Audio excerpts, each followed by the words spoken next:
Are you tired of small talk? Me too. How do we channel spirit messages? What can angels and demons teach us? What's quantum leaping? How do we shift timelines? Who are the star seeds among us? Are dragons real? Big Souls brings big ideas down to earth. Let's plant some abundant seeds into the garden of. Welcome to Big Souls, Big Ideas. We replace the small talk with big talk, and I love that this is where our discussion is headed, where we're replacing even the big talk with more silence, with more presence, with more calmness. And so I have the perfect guest to guide us through mindfulness techniques and turn the ideas into practical action. Mindfulness coach Niki Vinogradoff, who uses neuroscience. It's not just woo-woo spirituality, but he can actually explain it to you why what we're doing to bring more mindfulness is actually impacting not just us, but the world around us. Hi, Nikki. Welcome to the podcast. Hey, thank you, Stella. Really good to be here. And I saw in your beginning clip, what can we learn from angels and demons? And let's see if I can be the demon who can teach something. Are we going to do a good cop, bad cop? yeah, we can do that. You can be the good one. Very interesting remark.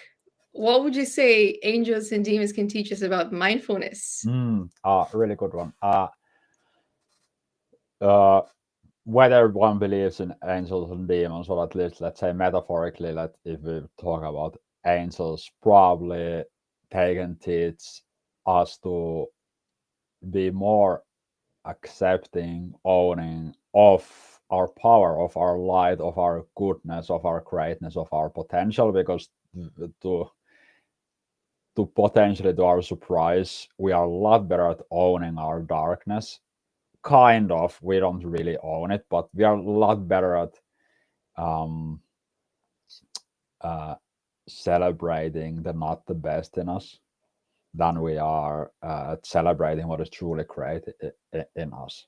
And demons, I love this quote. I've shared it with this with you before, Stella, because in some mindfulness really is about bringing everything into the consciousness. And this quote from Jung, which is a tree that it is said that the tree that grows into heaven has its roots in hell. Mm-hmm. And it is very true and important to recognize that mindfulness is not about getting rid of all the bad stuff and somehow focusing only having good thoughts. We actually need to become whole, and we all have darkness. We have all kinds of aspects of us that are a little bit of there in the shadows, demons that we want to harness rather than them jumping out of us as reactions and triggers.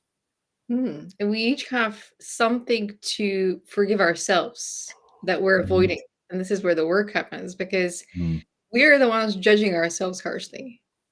Maybe we've experienced trauma. Maybe we're blaming society, parents, partners. But there are aspects of our actions, of our own behavior Mm. that keep us awake at night. And we don't know why, because we've shoved them so deep inside our world that Mm.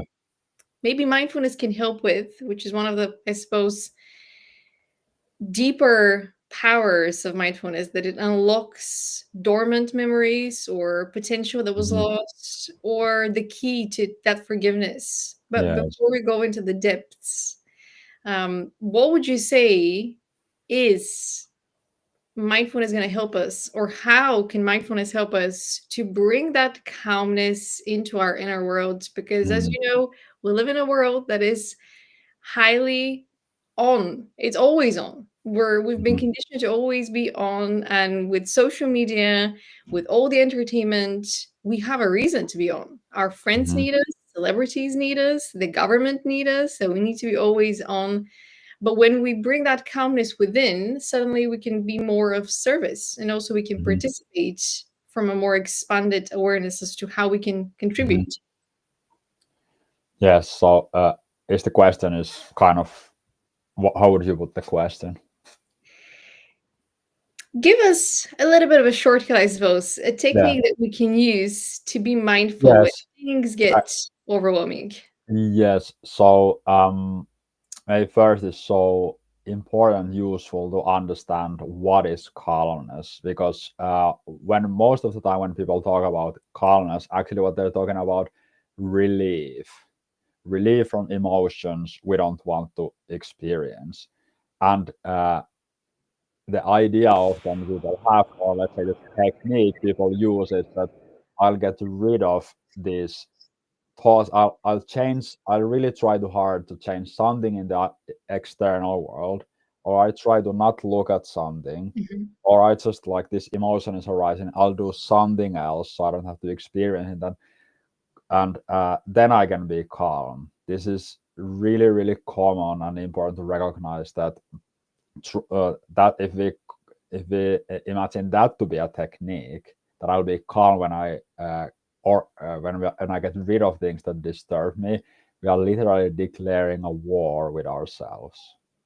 So calmness is I often use it example. It's like a container, and not a small, but a very, we could say, unlimited container. And within this container, we are able to experience and understand the emotions that we are experiencing. And I know we'll probably go a lot deeper later, but even there, we could start recognizing that what overwhelms, annoys, angers, triggers us about the world has very little to do with the world. It's just a mirror into something to us. And then when we are calm, we are actually able to we have both the awareness to have a distance to those things, yet we are able to experience them. And what will then happen, we can all have this experience, is that we can, it is called kind of like this direct cognition, like we are able to understand why we're experiencing certain emotions. And calmness is also this strength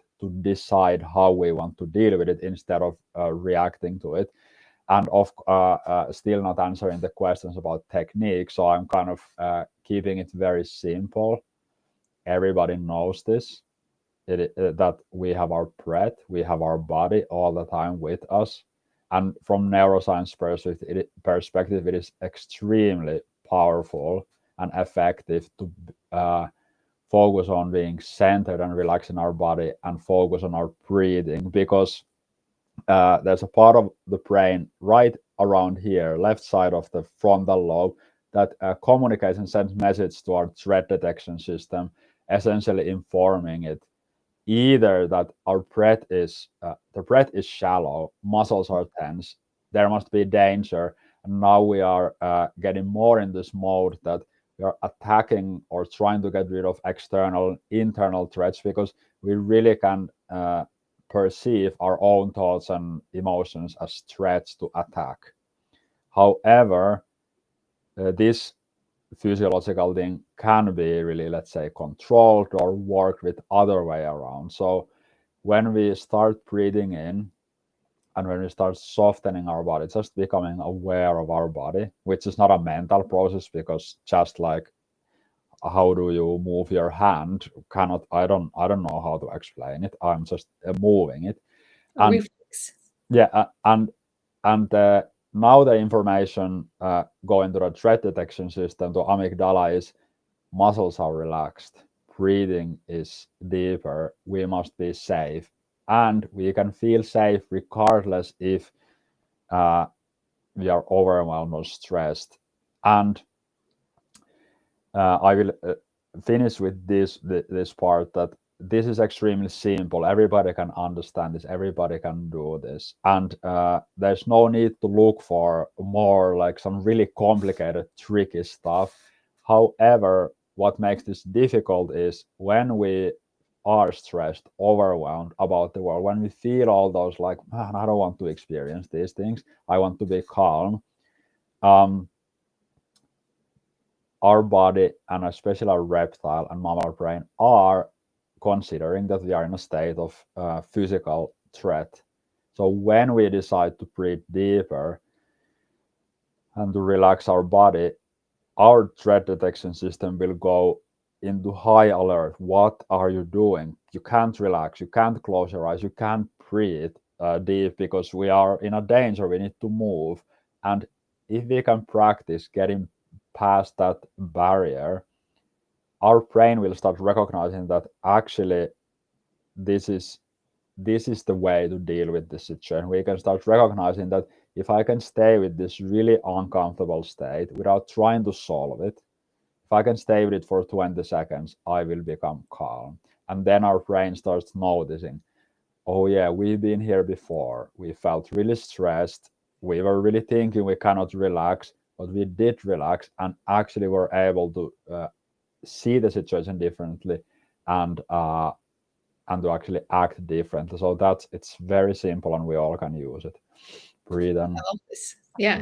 And it's practical as well, in a way that you can build a better relationship with yourself. You're not just tuning Mhm. into some meditation that somebody else is guiding, but you're rather doing a check-in with yourself, and you're Mhm. starting to apply breathing. You're starting to shift your breathing patterns. And then I'm imagining that pop-up saying, are you sure you want to proceed with this? Are you sure you want to Yeah, proceed yeah, to that's a good lower one. your own system? Yeah, That is part of the reprogramming, and yes, the reprogramming of your subconscious mind, of your conscious mind, doesn't have to be always about big traumatic events. It's literally about your everyday automated system that you've built over time without thinking about yes, it. It's now that you're thinking about it, it's going to take a little bit of time to get to your desired inner world state, yes, or kind of build those shortcuts. But what I'm hearing you also say is, don't ignore the noise. If there's always noise around you, if there are always fires that you need to put out, they're showing you something inside of your own world that you haven't dealt with. And so now yes, these things are popping up. And maybe sometimes these fires are, being at the wrong career path. Sometimes it's a little bit bigger, like a life shift. yes, Other times it's you allowing people to cross your boundaries. It's going to appear the yes. same way to your nervous system, that you're not quite where you're supposed to be. That's so important that you're mentioning that because very often people come with a conscious or unconscious hope that they would get some technique that will solve things in life for them.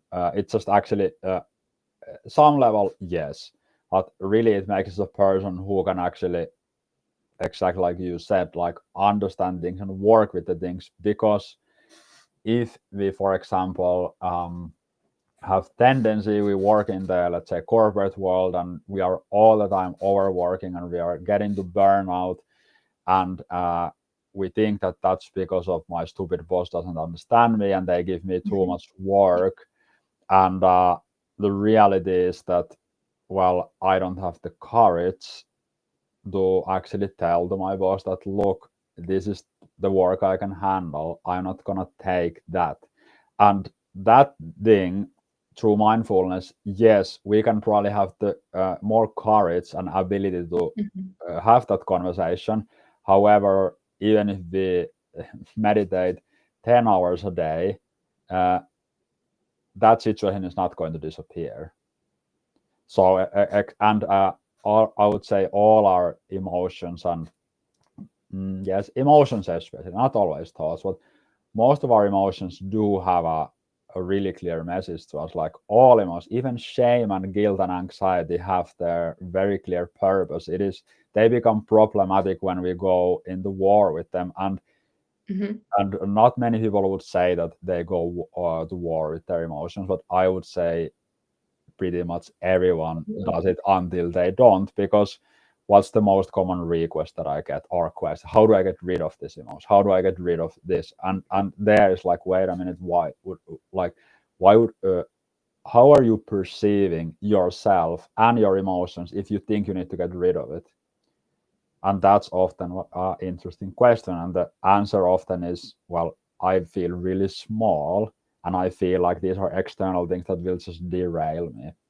And I could continue with that and go to the deeper things for next the whole time. But let's see where you want to take it next. The first example that actually came to mind when you were talking about don't pretend that it's not there, because we've all been taught to kind of sweep things under the rug or kind of pretend that we're not seeing what's happening in front of us. We've been gaslit for a very long time. So for Don't us, the be idea of emotional. gaslighting ourselves is not new, but it's especially dangerous to the psyche of children when parents try to ignore the screaming child or the crying child, and they start to internalize it. Oh, if I didn't have a child, my world would be calm. And that might be like Mm, five five yeah. minutes of their life. But for that child, it's a learned thing. They now think, oh, I'm a nuisance. Like I shouldn't exist. And they carry Mhm. that until adulthood because Yes. the cycle wasn't broken. But we're gonna keep that for later on when we're talking about limiting beliefs. Mm. We mentioned mindfulness as a way of handling challenges at work, but mindfulness can also help us improve upon what's already going well. So you might be at the right job, you might have the right boss, you might have agreed to do exactly how much you can do, but still be dealing with that overwhelm because your life is changing, you're growing. And so mindfulness can actually help you harness that power of joy, which is something that we've talked a lot about Mhm. because I am perpetually fascinated by the topic of joy in a way where it's not just toxic positivity, but rather that energy that you emanate and Mhm. share with the world. Yes. It So, is energy. what would you say is a good way that we can apply mindfulness Yes. to help us focus and L- radiate that Let positivity? let me go. Let me go from again. Start from kind of how usually people approach this, and how usually what is the technique. People wouldn't call it a technique, but what is the technique people are usually using? Then from mindfulness neuroscience perspective, how we can develop our focus on why joy, as you said about joy, why joy is actually such a protector against distractions and therefore for natural focus. So the most common approach to focus is I will do my, here am I sitting in front of my computer, I've decided to do this, and now I will do my everything to not get distracted and focus. And that's we all know where that leads into. That leads into being exhausted. That leads into being even more distracted. It might work for a while, but that whole we learned that approach to focus from school, and it is a useful. It's not a bad thing, but that's more like concentration. Even if we think about the word concentrations, we are our attention concentrates around something. But from school, most of the time we didn't want to concentrate those things. So what we had to do, and again, that's that's just how it was, is that okay, here's this math calculation and there's a million other things that I would want to do, but now I'll just like push those things away and focus on this, push those things away and focus on this. Real focus is very different. But that's then how people at work, they use willpower, and it will just never work. Everybody knows it does not work, yet still people use that Mhm. approach. And one of the most biggest thing, how do I not get distracted, how do I get rid of distractions? The thing is, we choose our distractions, and that's a good thing. That's not a blame. That's not like, hey, it's your fault that you're distracted. It's that we choose distractions, and that's where joy comes in. But before we go into joy, still a little bit about focus. So if we, for example, uh, let's say we do the very simple meditation, that we focus on our breath and our body, and if we want to make it more effective and activate our frontal lobe and neocortex more, which is extremely helpful, then we can imagine, for example, that from our heart there's light shining into our body constantly, because now we are using, I mean, really, if we call the methods or techniques, the most powerful ones are where you actually use prayer beads, where you are using mantra and visualization, because now you are aligning reptile brain, because this is where the movement is.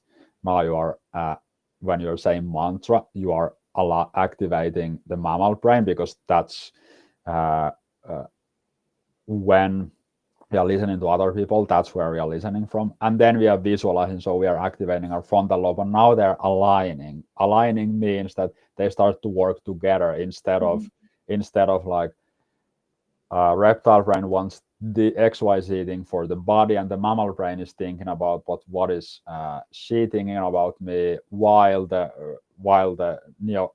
frontal lobe is like having some image about this or that. So now we are just scattered, but through this kind of meditation we get aligned, and part of our brain that is able to keep focus at a place and direct it is called ACC, and that's literally developed in the moments of meditation where we are like, okay, I don't want to sit here anymore. Okay, back to breathing. I would want to eat or something. Okay, back to breathing.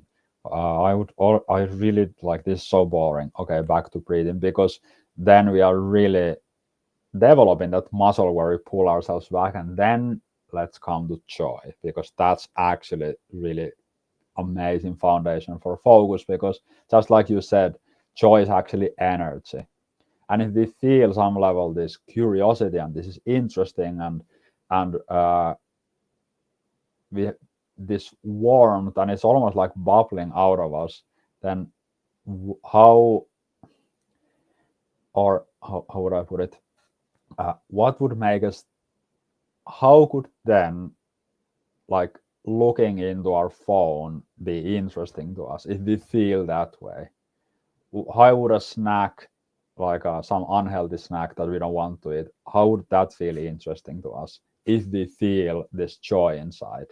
I sometimes use the metaphor, maybe somebody else has already invented it, but like when if there's a sun is shining, like who care? The sun doesn't care about a candle. Like there's a small candle here, then the sun is shining, and when we don't have the joy, then of course distractions are attractive to us. We want to choose them because they give us something more than we feel a bit empty or really anxious or bored, and we don't want to experience the emotion.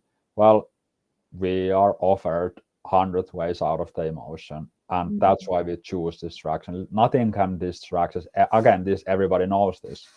When we felt really good, whether that we are doing something that is challenging enough, interesting, and meaningful to us, then it doesn't even appear in our field of awareness to do something else. That's also because the brain shuts down everything else. It opens this. I'll finish with this when it comes to focus, which I think is such a cool thing. What happens in the brain during a flow state is the brain basically recognizes, okay, we are really committed to doing this. This is meaningful, this is interesting, and I know more or less what I'm doing. And then the brain, you can imagine that it only activates the memories, experiences, insights, realizations, and parts of brain that are useful for that specific thing. It closes down everything else. So it's really like, okay, these things can get in because it's useful for this. Rest we don't need. So that's where, how, let's say, mindfulness and joy, because it's natural to us. When we are relaxed, it arises. Why they are such a good foundations for focus.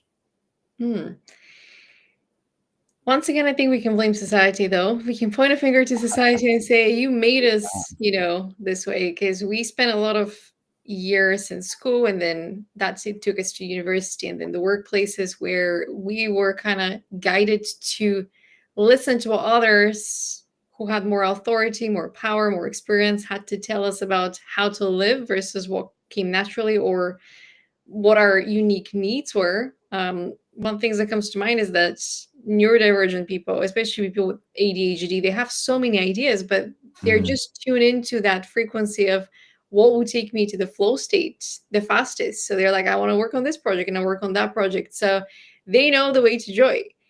They probably lack a little bit of structural kind of capacity to connect the dots between all the different joys, but they get so consumed within an idea, they wouldn't even move because that idea is just giving them so much joy. It's very stoic if you think about it, that their developmental system is brought them to a point of their evolution where they're able to prioritize that productivity from a state of joy, which is where a lot of people, they don't even know what brings them joy. So we can talk a lot about how the different minds of the modern mind, not the reptilian or the mammal, have invited us to work with the emotions in different ways. And they're each smart systems. I think even people that are sacrificing some of their joy to be of service to Earth, they still want to help. They still want to be part of the community.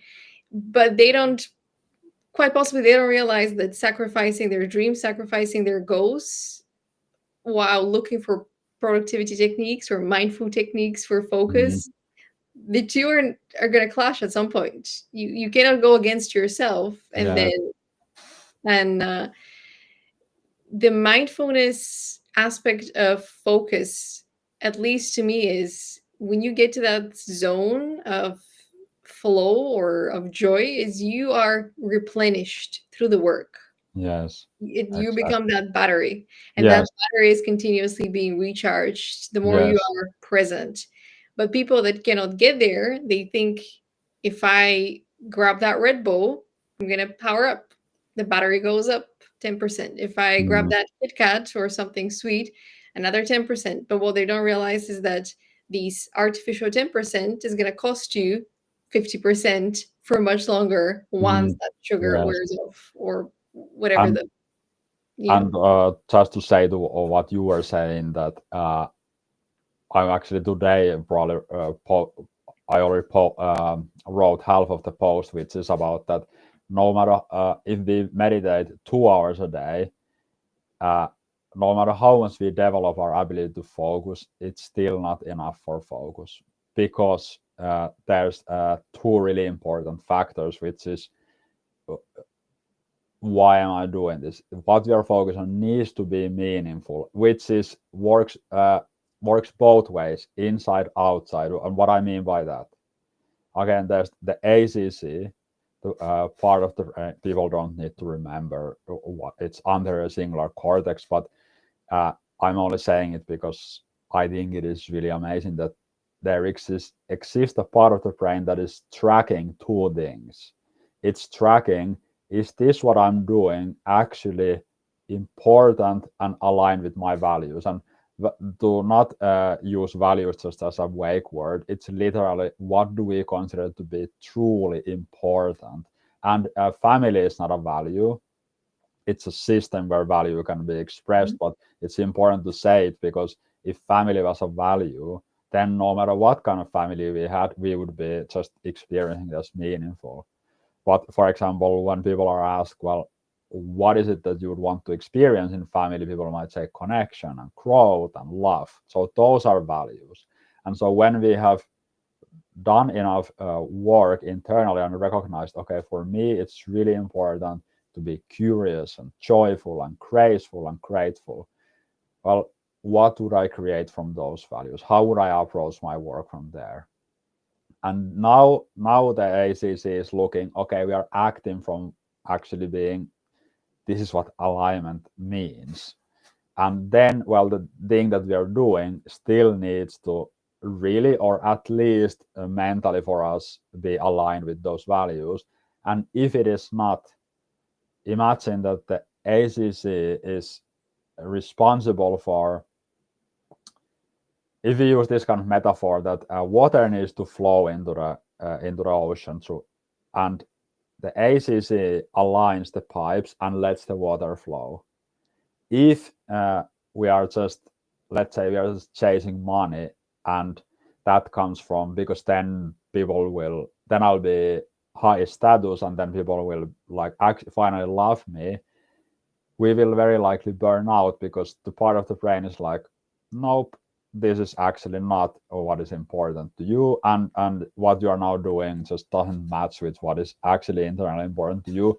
And then there is no focus, there is no real energy for it. Then we can use all kinds of ways to be a bit more uh, energetic and a bit more focused, but it's like you said, we are like spending money in the future that we don't have even yet. And that's why ability to focus needs to be accompanied with some life vision, or some like what's meaningful to me, and some idea of, well, what does it look like what I'm doing. Otherwise it's very difficult to focus, which makes completely sense. Like it's kind of like, I have extremely good ability to focus, but I don't know why to focus on this, and I don't know what I'm really doing. How would that work? And it's also, as part of that visualization, you're also imagining what skills you want to apply while you're doing what Yes, you're doing, because that connects you further to yes, um, attracting the flow to you. Because you mm, might say, oh, I want to get rich by being in the publishing industry. But when you go there, you know that the job that it is assigned to you is for you sell sell contracts or speak to the mm, leads, but actually what you really wanted to do is write or edit or meet new authors versus yes, meet people that might distribute the books. And I had a similar experience many years ago when I was still figuring out at the start of my career, where do I want to work one day? And the goal then was Netflix. But my mm, career trajectory was taking me to a position where the only possible way I would work for Netflix is as their marketing part of their marketing department. And I mm, thought that's never going to give me joy. mm, If I worked 20 years to get to that point, that's never going to give me joy. So I had to mm, face myself and I had to face the choices I'm making and become really yes, mindful. And that also helps us when we are agreeing to do something to be mindful. Is it something that I really want to do, or do I feel obliged to do it? Whether it's work meetings or meeting with friends, sometimes we just don't have the capacity. And that yes, kind of connects to my next question to you. What if we're doing everything right, but we're just going through a season where our energy levels are lower? Maybe we've been overgiving, maybe we're experiencing a transformation in life. So, how can mindfulness help us make peace, I suppose, with our energy levels, maybe mhm, boost those energy levels, but again, not continue the war with ourselves? Because yes, there's a reason sometimes we just don't have as much energy. yeah, This is the yes, maximum capacity for yeah. that year, that week. I'm so glad you asked that because I talk a lot about that, trying to help people to find peace with the fact that the idea that we should be all the time really energetic and productivity is a little bit like driving a car. It's a little bit like thinking that driving a car on the shift number 5, which those who don't know what that when you have automatic shift, that's the one you use when you're really driving fast on the highway. But if we do that all the time, well, the car is going to break, and it would be almost like saying driving the car on shift number 2 is like somehow a bad thing, because we are whole. We are just like nature, just like season. It's not like all the time is summer. If it's summer all the time, well, nothing will grow. If it's winter all the time, nothing will grow. So we need all those. So uh, there are 5 things we can do. There's, let's say, 5 things that really affect our energy in positive way. Which is, one is the uh, consciously looking and understanding what is meaningful to us, that we could say vision, because that has to do with dopamine has to do with blocking negative impact of cortisol, which robs a lot of energy from us. Then to have a plan means I have some idea of what I will do and how will I do it, and it's directly aligned with vision. It's not because often people think that plan is like a prison that they build for themselves, but it's just us telling to ourselves, I'll do that. I'll do it like this. That's like makes total sense. We wouldn't expect somebody to work for us, and we wouldn't tell them. Like, if we would just be like, "Well, have a good work day," and think that they wouldn't be stressed.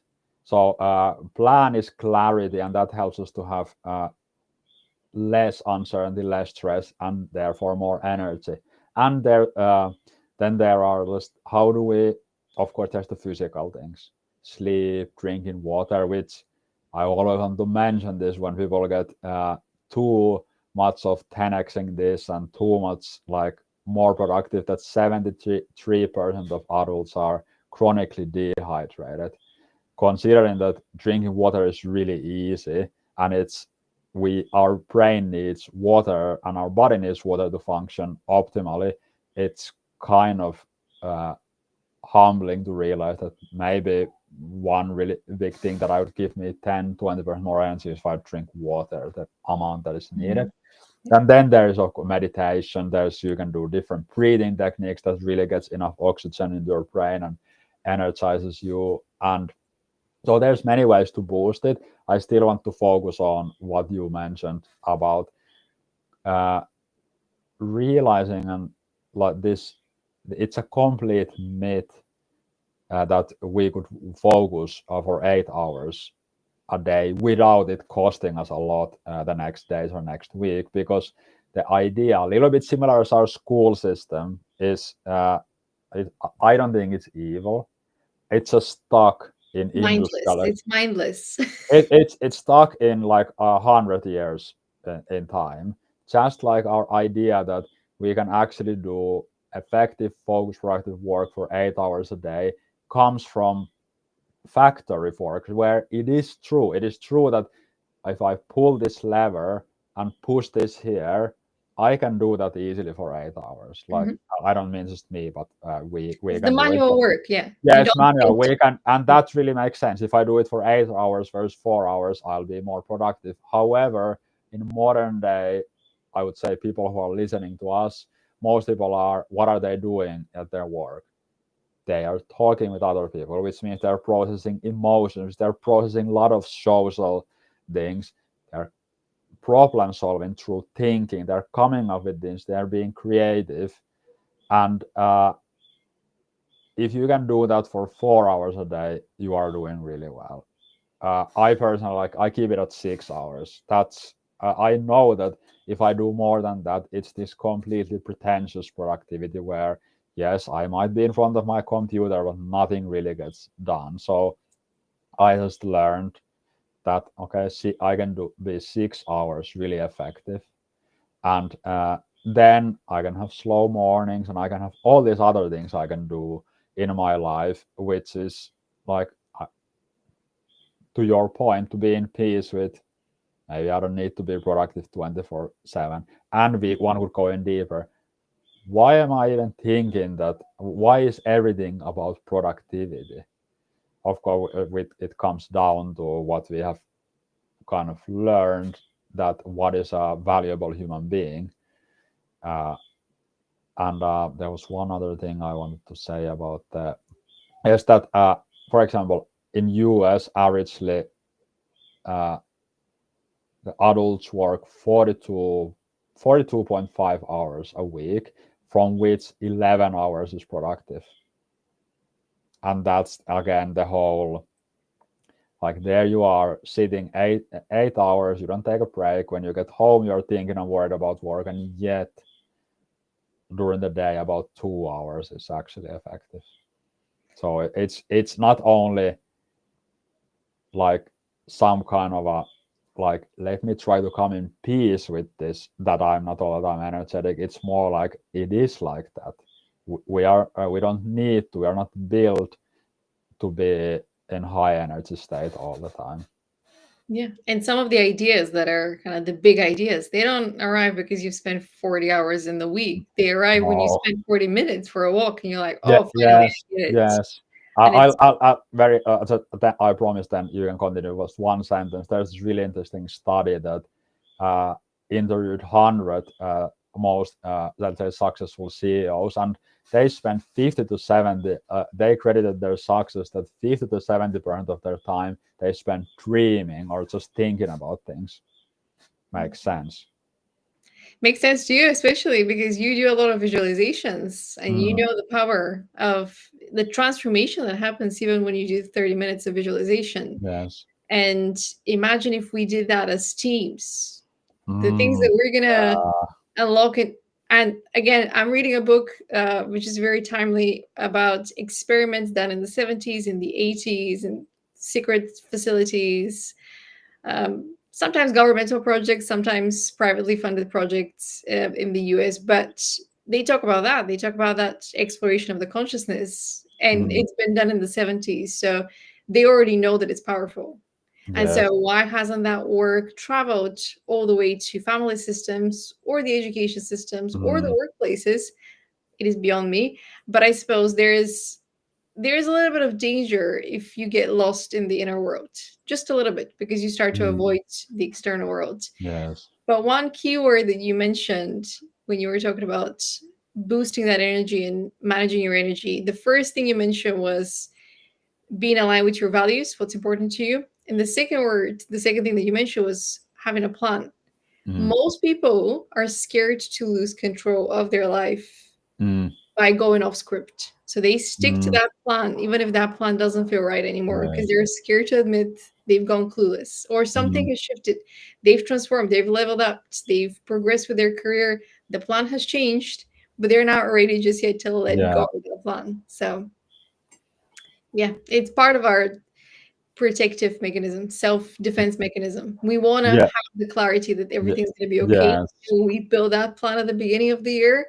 Even if things have shifted by mid-year, we want to protect that plan because that plan allows Yes. us to feel like we're protecting ourselves. Yeah. And there's so much actually, let's say, wisdom on funny quotes about the fact that like plan is never goes the way we plan. Like there is the more funny ones, for example, from Mike Tyson, that everybody has a plan till they get punched in the mouth.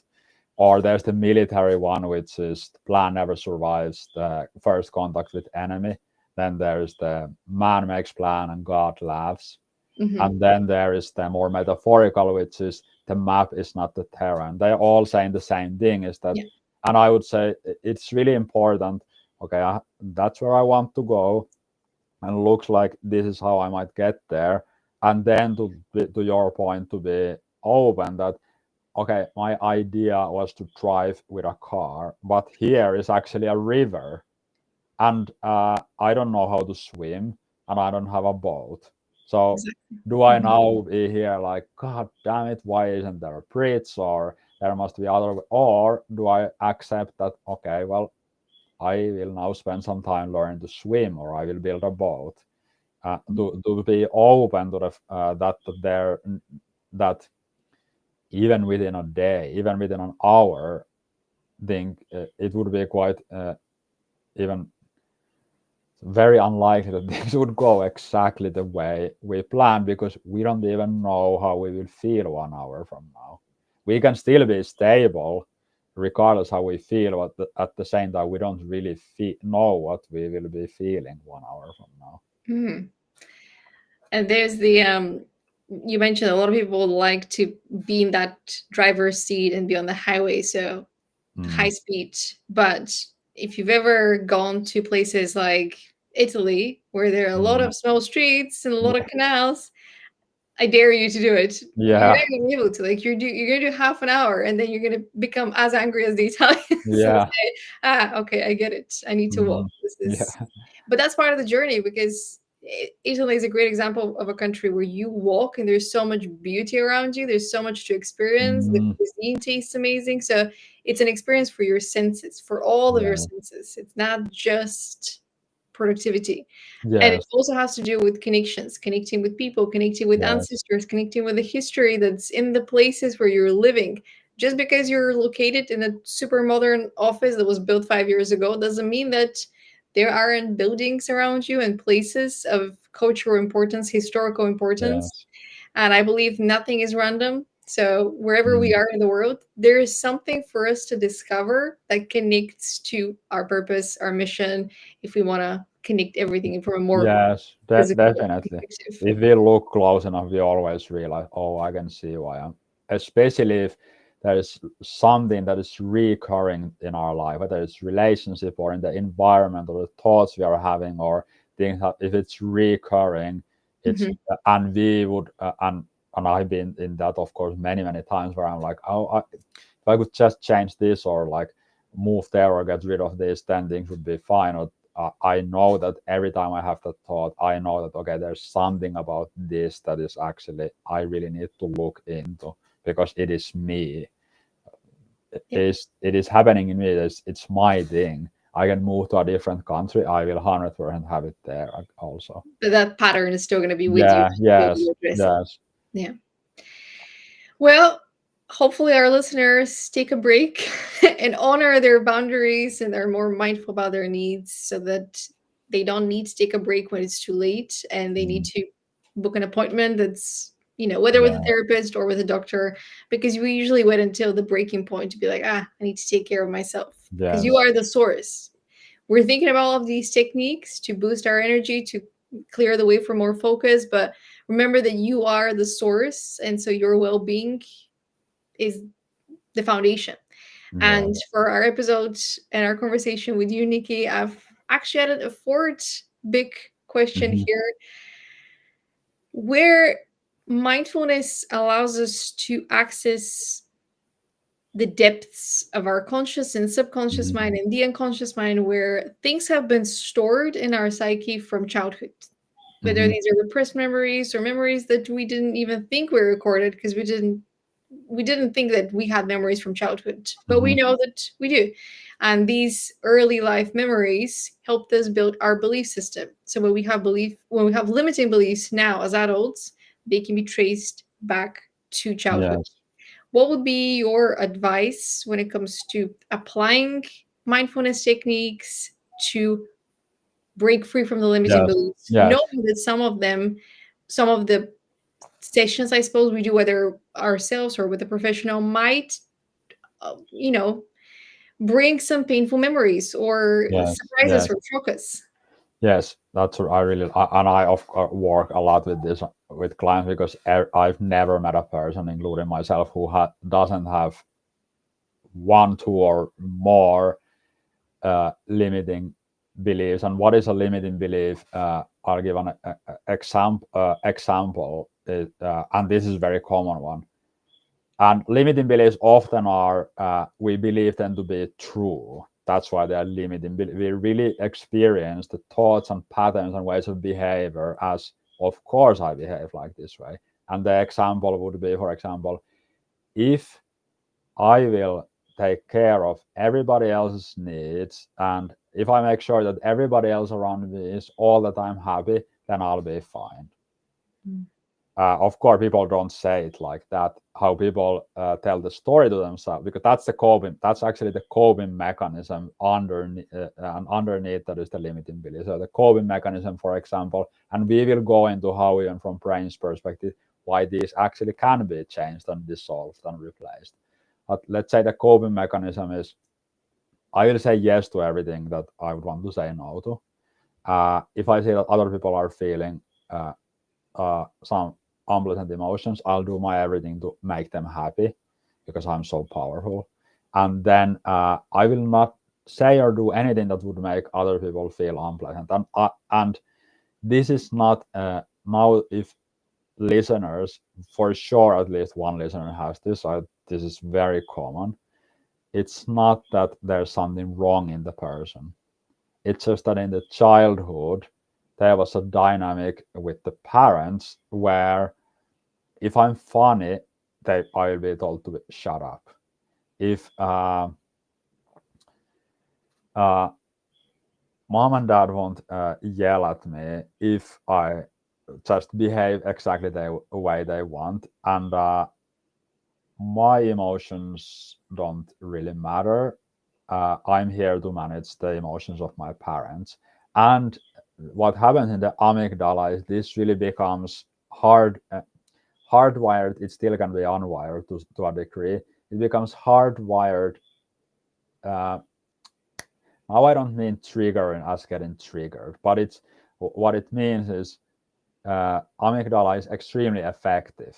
It needs to be. Like, let's say we are running in the forest, and we are looking at there. Amygdala is actually scanning even the areas where we are not looking. And if there's this happens to me often because I run a lot in the forest. If there's a stick that looks like a snake, the amygdala will go, wait, look at there. Oh, it's just a stick. You can relax. But when when amygdala works too well, it's then that you are 45 years old, you work in the office, and your boss, you are afraid your boss gets angry. The same pattern will kick in, and it will you will feel terrified and stressed that if your boss gets angry to you, because it is the child, the part that is still frozen there, that well, if I lose this connection with my parent, I'll die. That's what we understand. That it's also true. Like if we are a child and the people who are supposed to take care of us won't take care of us, well, we will die.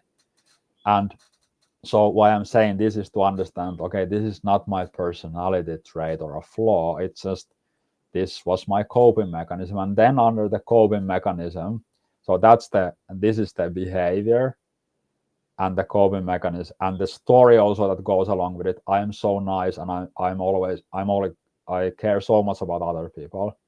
So then there's the belief that I'm not loved the way. Essentially, it will come down to that. I'm not loved the way I am, so I better be something else. And so then then there's kind of two beliefs. So hopefully this is not going too much into detail, but then there's like two beliefs to be worked with, which cannot be just casually be like, by the way, you are not actually a good person. It's just a coping mechanism. And you cannot just say, oh yeah, because you felt as a child you weren't loved, that's it. That's where mindfulness comes in. When I start seeing these patterns with clients, I cannot just jump there. We need to create like emotional safety on the level the person feels that, okay, with this person, really it's the other person just brings the presence that they cannot yet experience themselves, what they will be able to, but they can see themselves that actually it's okay that it's more or less okay what I'm experiencing. And then when we have recognized, when we have created enough mental stability, that the client will be able to say the very difficult thing, yes, it's true. It's not that I care so much about people. I just like only way for me to feel good is if other people feel good. And to be okay that it's not selfish, that it's a protection mechanism. And then use visualization where we first really calm down the body so that the body and the brain are like calm and clear enough that they can look at things and experience things without getting overwhelmed. And our whole pretty much frontal lobe is mainly to process visual images. We have dreams, and those are really packed. How to put it? If we, for example, go into deep visualization where we meet, which happens quite often. Okay, I'm meeting this child version of me who's 7 and she's really sad and she's crying. When we meet that, it is actually a real pattern in the brain. And that's the first step. Now I will speed up a bit. You can ask details if you want. But basically is to experience the emotions that we were not able or allowed as a child to experience. But now as an adult, we can if we get in the right state. And then usually we need to forgive ourselves a bit because we became that towards ourselves. We became a little bit of tyrant towards our own child version of us. And then to start looking, okay, where would I want to act from? I don't want to act anymore from this fear or feeling like I'm not loved. Like if I knew that I'm completely loved as I am, how would I act with my boss? And then when that is practiced long enough, two things happen in the brain. The old habit starts unpruning, or like, okay, we don't no longer need to react like this, and this is how we are acting, and that's why it is possible to replace patterns. And this is now very unsexy to say from marketing perspective, because with the deepest ones can easily take 10 years. Every day better, but 10 years where it's actually completely, it can happen quicker, and we can make it happen quicker. But why I'm also saying that is like not going to happen in a week, and then people can avoid the frustration. It really depends on the amount of trauma that you've sustained, I Yes, suppose, or how you've interpreted. Because there are yes, some people that are a little bit more sensitive, so they have really built these protective walls around them to preserve that inner child or preserve that inner essence of them that was yes, unsafe for them to portray. But as you started describing this example, the first thing that came to mind was, oh, abandonment wounds. A child does Yes. not want to be abandoned, and so Yes. they put up with a lot of shitty behavior from their parents because they don't want to be abandoned. Yeah. One, they love their Exactly. parent. Two, they don't want to be abandoned for Yes. self-preservation purposes. But they learn to be people pleasers as a way to almost prove to themselves, to their parents, and to the world, hey, these people love me. They're never going to leave. Mhm. I'm a Yes. lovable person. But Yes. that war is still happening inside of them because Yes. at a deep level, they feel that they are not worthy of being loved Yes. because of the screaming, because of the Yes. remarks. And And yeah, go on. and then there are parts of us that are very genuine, authentically us, like we can be really funny and humorous or creative, but and those parts are still there. And now there is one part of us that's like, sorry, you cannot come here because we need to be this way. You cannot. You need to be serious, otherwise people will not like you. And those parts then kind of like start also coming up, like, hey, and that's why we get this all these inner conflicts, and that's what they are trying to wake us up. They are trying to be like, hey, like, don't. That's why when we say yes to the thing we really want to say no, afterwards we feel so bad, and there's a good reason for it. Our deeper essence is trying to say, hey, that you can't do it, you cannot betray yourself. We Mhm. could even say that that is very dangerous to betray ourselves, because what how can we have mental stability, how can we guide ourselves if we know that I will always anyway like not stand up for myself. I will, this is good for me, I would want to do this, but as soon as something gets in the way, I will abandon it and I'll behave a different way. And if we think about it, that is actually quite dangerous. Mhm. Yeah. But And it's you are very right. Exactly. That we don't want to get abandoned. We build a coping mechanism, and it might occur to us at 40 or 50 that wait a minute, what am I? Why am I doing this? But the Hopefully, you're part of right. the return back home is that you're no longer abandoning yourself, which is Yes. exactly what you're saying, is when you're doing all of this work at 20, 30, 40, 50, however old you are. I'm not saying do this when you're a teenager because you don't have the coping skills Yeah. to do it just yet. But when you're an adult, you then recognize that you can take care of yourself now. So there's a Yes. detachment energetically that happens. There's also liberation because now you no longer need to participate in friendships or contracts out of obligation because you understand you're Yes. an autonomous person who has a lot to give to the world. And so you can even shift your mindset around, oh, the healthcare system is trying to destroy us, the education system is awful, I'm a victim, to, Mm, hey, I have a solution that can help this industry or that yes. industry. So you're taking those limiting beliefs, filtering them through your, authentic alignment and be like, oh, I am the positive change maker. Yes. I'm no longer abandoning Exactly. myself. So what can I share of myself to help somebody else? Yes. But not from a, I need to save them. Rather, I want Yes. to contribute. I want Yes. to create And that safe space. it feels very difficult to be joyful if it comes from The victim. coping mechanism and victimhood. Also, what an irony it is that we are so scared of being ourselves, and yet, as a humankind, I would say we don't. Nothing inspires us more. We don't look anything else more up than when somebody's being themselves. That's Mhm. really inspiring to us. One thing I would share from my own journey is that I went through all of this reconditioning on my own because it was almost like a connection, like a communication with my higher self. And my higher self was like, do you Mm, need help? And I was like, no, I'm going to do it on my own. mm, If I need help, I'm going to reach out. But I want to see the ins and outs of the whole experience. And I remember I had a very important conversation at work and I had to reboot my system and like remove the limiting beliefs, and I realized that I was able to show up as a more calm person with more of an expanded awareness. And so, because I didn't react the way that I would have if I was coming from a victim mindset or the people pleaser or the wounded empath, mm, it broke a cycle not just for me, but the people that I was having conversations with.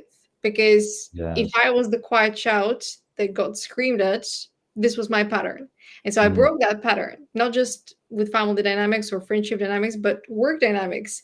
And people that were on the other end, that they were replicating the trauma from the screaming perspective and like, it's your Yeah. fault. They finally had someone that didn't react negatively to them, that gave them the space for them to say, maybe I can do better. And kind of while they're doing this, be like, oh, yeah, we can have, we Yeah. can talk about it.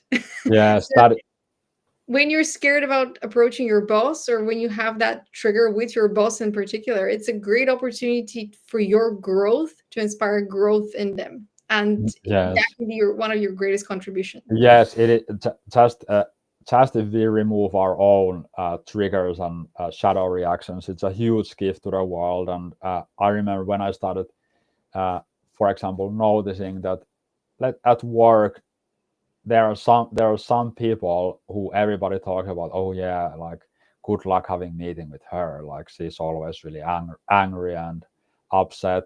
And it was really interesting that I noticed that I never had that experience Mhm. with them. And then I started paying more attention. And for example, if somebody would like that would come to have a meeting with me, and I could see that they were stressed and sharp, and it would have been easy. I can see why other people would then get defensive, and then they get even more upset. But often, for example, with people who are stressed and seem angry, or seem like, they are those people who just roll over everybody, is often only thing one needs is to show that you are actually understanding them. Yeah. Like that's somebody there to acknowledge that this is actually this whole sharpness and being like looking very angry and everything. It's just a call out for help, that I'm really stressed about Mm. this. And soon as you become the person who's recognized that, all of a sudden the person changes. Yeah. So that is why it is such a gift. I mean, if we look into the world, if we look at the more extreme left and right, if we are aware enough, we can see that it's like two mirrors yelling at each other. Like the people on the farther right, they are looking into the mirror. The people on the far left, they are looking into the mirror. You can just see that they're just doing the same thing in a bit different way. And that's why also they're so triggered, because they definitely don't want to accept that what I'm They're the same. looking at. Yeah, what I'm looking at there is actually it is me. Yeah. And I also understand that having removed a lot of my triggers, that it often um, the first step to that is that thing that for me the first experience was with this was, man, that guy, he when I lived in the Buddhist meditation center, he's so arrogant. He thinks he's better than everybody else. So annoying. Like that's so. And then my ego would come in, and of course I'm annoyed by him, because he's really like being such arrogant, uh, whatever. And then recognizing, well, that's actually exactly how I am often. And then starting to unravel from there, which is it's there's such a resistance to admit it and start working with it. So I Yeah, don't it's wonder if people don't want to do it. yeah, but also it's a shared experience, everything that we experience on Earth. So sometimes you're Yeah, going to see your own flaws in other human beings and get triggered. Other times you're going to see that the people that you really want to call the villains, they're yeah, hurting too. So your sense of empathy is going to be activating and be like, well, I know yeah, I feel bad about this person. He's an awful yeah, human being. But then you realize, oh, he started his life as the same child as me that was yeah, in pain. And now he's just struggling to break some of those cycles. Obviously, we're not making up excuses for adults who are, you know, showing shitty yeah. behavior, We but can be compassionate. We don't need to yeah, accept or absolutely. allow. And very quickly, that then there's of course the other aspect, which is other people can reflect our light, our greatness.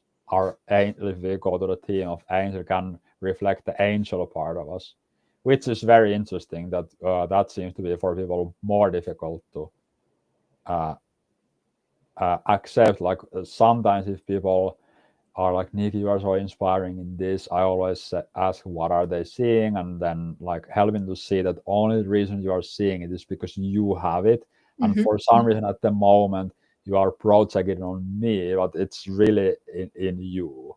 And often people are, I don't know if that can really be in me, and so on.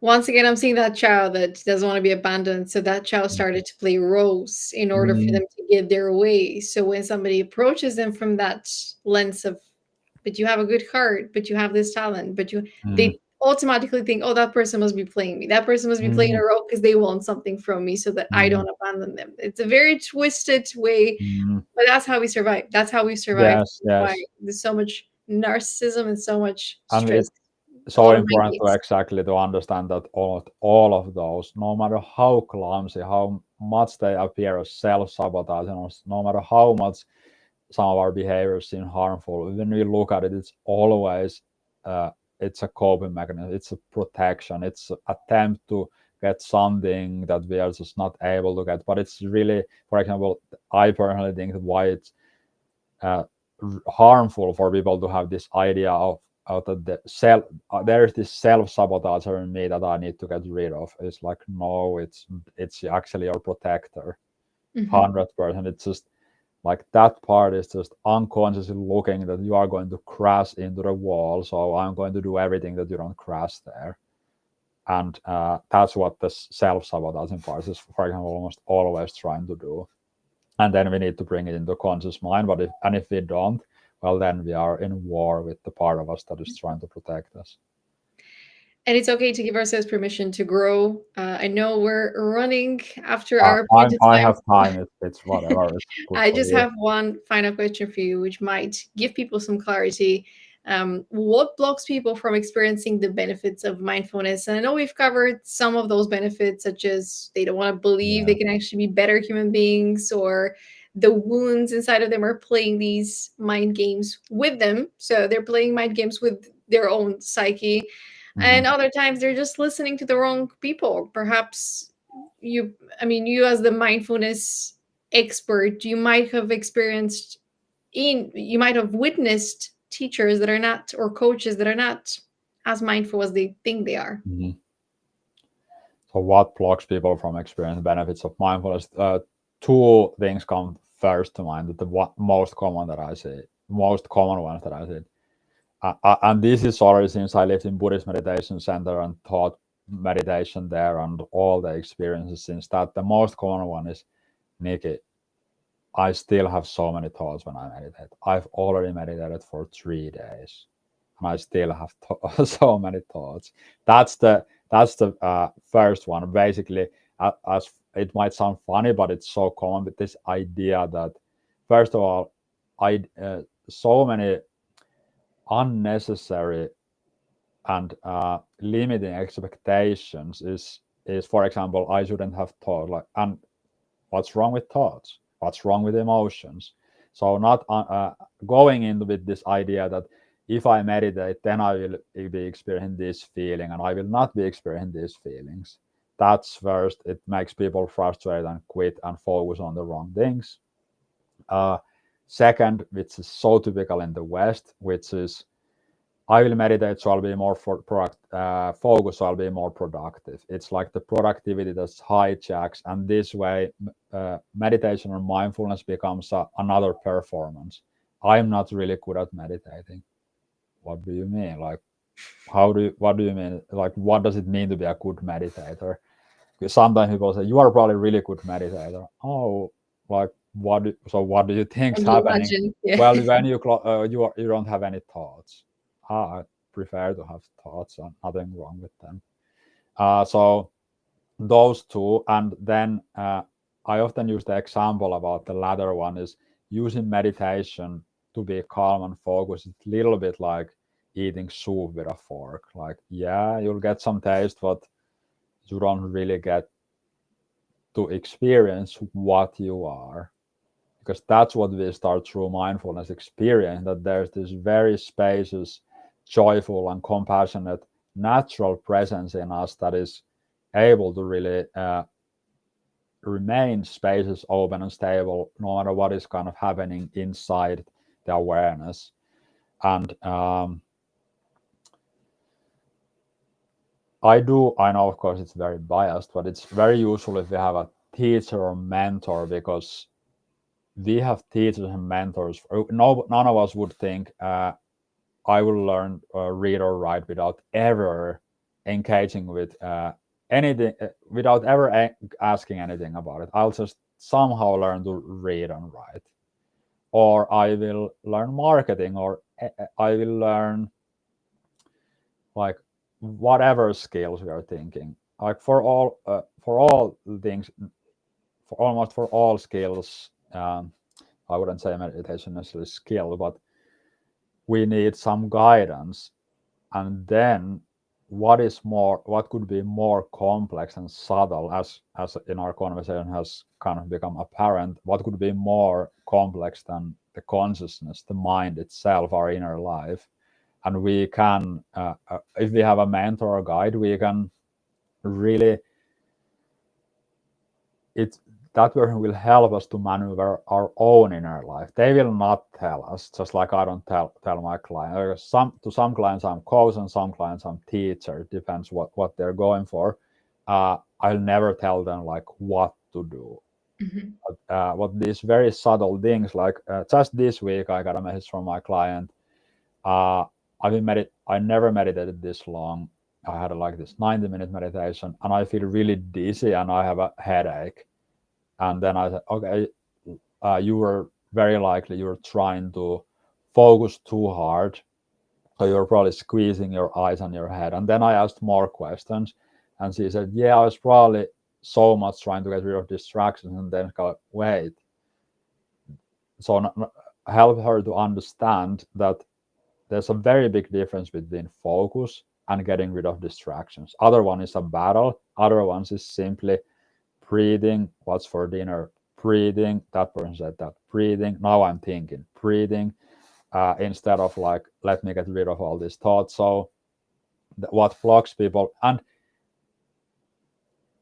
that the goal of mindfulness is that we experience and recognize that we are this very natural, we have this home, we are the home, and it's very spacious and clear and joyful and very capable in working in life from a flow state. Best example would be that mindfulness is essentially able to be in the flow state in a natural way.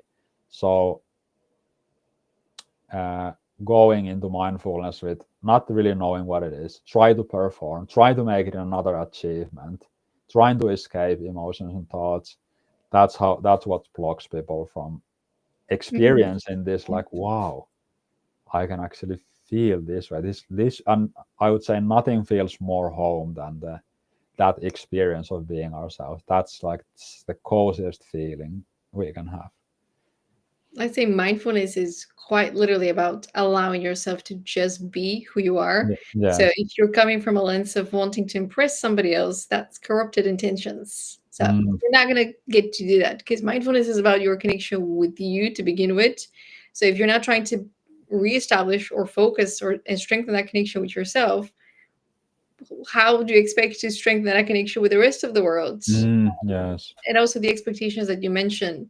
People expect to be great at it from the very beginning. Yes. When I was starting with meditation, I used Calm, I think, or Headspace, one of the two apps. But I remember I would make it a habit for the first month to do as many possible 10-minute breaks throughout the day, Yes. so that my brain started to experience the effects, the benefits, before I would go into bigger guided meditations with some good. frequencies, with dedicated sessions to whatever I wanted to go through.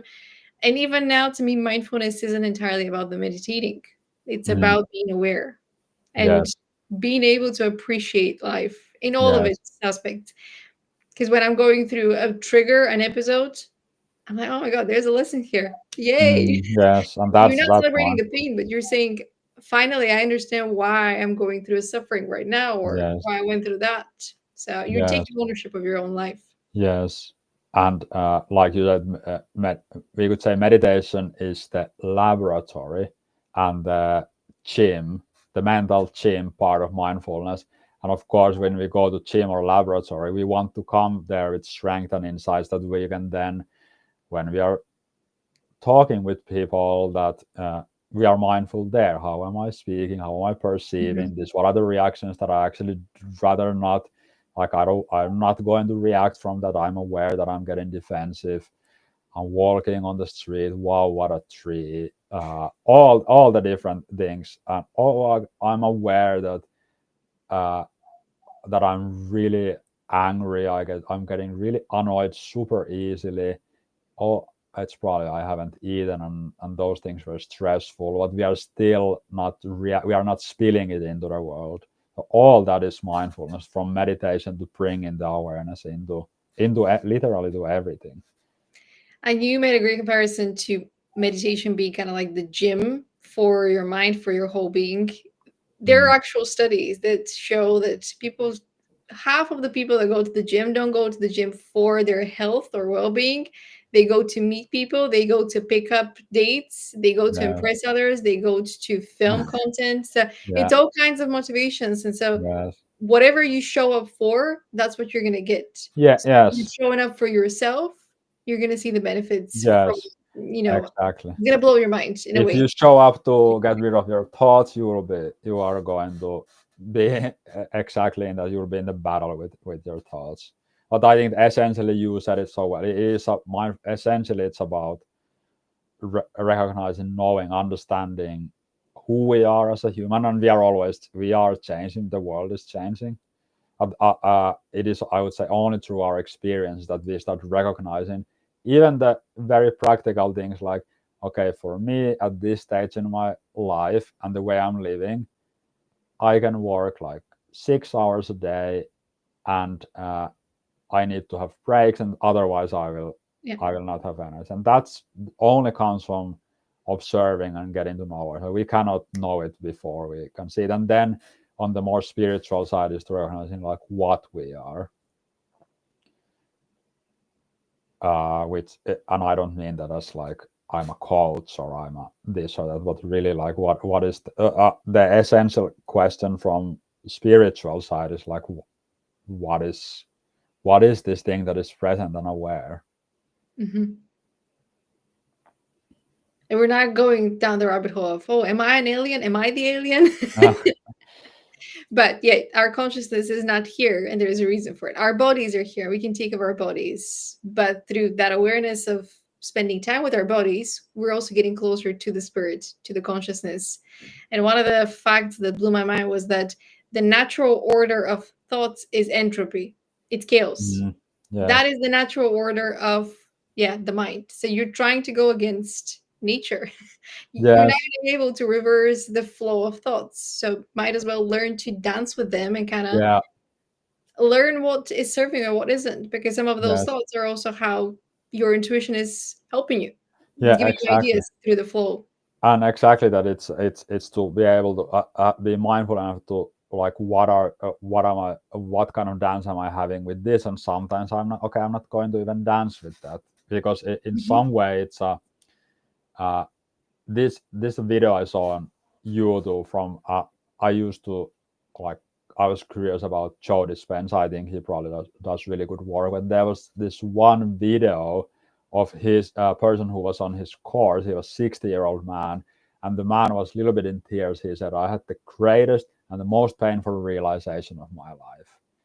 Like when I was 20, he's explaining. When I was 20, I was certain I will get married with this one woman, with this one girl. She cheated on me, and I've been angry to her and to all women 40 years since then. And now here I am, I'm free from it, and I recognize that I could have let that thought go 40 years ago. So Mhm. of course he was really sad, because like just that thought, like my whole life became colored by it, and he became free from it. That's the to your point is also like emotions and thoughts and events whole life, like things come and go, and they play around, and some of it we dance with, some of it we use, some of it we build on. But if we aren't mindful, this is kind of this negative motivation. Negative motivation meaning that it's good to be also motivated by what we don't want. Is we can really have a thought of last 3 days have been really sucked. Why is this happening to me? Like, life is so unfair. This is so stupid. Mhm. And we start becoming resentful and really believing that one thought and never getting away from it, building and building. We can find ourselves to be 40 years later, 80-year-old, and thinking that life was just, why does it even exist? And then Mhm. we start dying and we're like, wait, I didn't want to be resentful for the last 40 years. So that's kind of to not for us to realize maybe we don't want to build our lives on something that just comes and goes. I'm kind of seeing the visual of this person kind of collect, or we can all relate to that, but collecting all the pain, the misery, the disappointment, the betrayals. We cannot control how people act. We Yes. can only initiate an invitation. And if people don't want to participate, we have to let them go their separate way. And Yes. sometimes we kind of enter connections with people that sell us the dream of spending our lives together or building our company together or building a friendship and traveling the world together, and then they bail on us. That's a betrayal. But if we're holding that, this is like extra weight that is breaking our back. And so we find ourselves holding that weight for however long, and our backs are broken. Like, there's Yeah. permanent damage. But if we let it go, as soon as it happens, you feel the pain, you integrate it, you can continue your life. There are so Yes. many other people out there who are Exactly. excited to meet you, just as. Yeah. And on that note, I'm sure there are many people that are excited to learn more about mindfulness and meet you, work with you. How can they find you online? Yes. The easiest is, Offline, if you feel like sharing your address. Probably yeah. not Yeah. for safety reasons. Probably not. And just no, I was checking if we have delivery, but no. Easiest way to get familiar with me is LinkedIn. That's where I share content almost every day, stuff that we've been talking about here. And then yeah, I could go into, like, I have in-person retreats and all kinds of things. But if after this let's say time we had together, if I'm talking to the person who listening, if you felt like, oh, that's really interesting, oh, I can relate that, I would want to know more about that, the best way to get familiar with me is LinkedIn, and you can really send a DM and ask, and I will not be selling you stuff. Nick is going to be very mindful about his response to you. Yes. Well, on that note, I'm going to share your contact details under the episode on YouTube. And I thank you for co creating another mindful episode with me and giving us some insights how we can bring more of that which cannot be seen into more of our conscious mind so that we can be more appreciative of our human nature in all of our Mm. aspects, whether it's Thank within us or the people around us. Thank you, Sarah, for being such a good host. It felt like a dance, felt like a conversation with you. Didn't feel anything like it felt exactly like that, like a dance, like a conversation that was flowing. Thank you for that. Very mindful. If you've been on TikTok, there is a joke here. Very mindful, very demure. This is how I'm Mm, going to sum up our conversation. mm, Yeah. nice one. Thank you for watching and thank you for listening. Any questions that you have, just leave a comment and we're going to mindfully respond to you in the upcoming Yes. weeks and months.